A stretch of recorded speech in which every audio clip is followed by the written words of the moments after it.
রবিবারে কালকে একটু মনটা একটু খারাপ খারাপ ছিল, কেননা সব দিন তো ঘরে একটু বসে থাকে।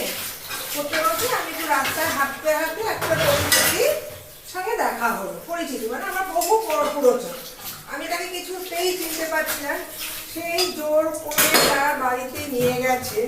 ও বাবা, তার বাড়িটা মাটির বাড়ি হলে আবার তার নিজস্ব একটা ফ্ল্যাটও আছে। চলো, বললাম কেন? আমি তো ফ্ল্যাটে থাকি। বলছে না, আপনি আবার পুরোনো বাড়িটা দেখবে। মাটির বাড়িতে এত সুন্দর কাঠের উনুন, কয়লার উনুন, যেটা তাদেরকে আমরা হারিয়ে ফেলেছি। আমি তোমরা কেন এই কাঠের উনুন এ দেখে কিছুতেই আর আসবে না। আমার গ্রামের বাড়ি এত সুন্দর হয়, এত পরিষ্কার, উঠোনটা কি সুন্দর গোবর দিয়ে তখনও বললো, জানিস তোর যে দাদু ছিল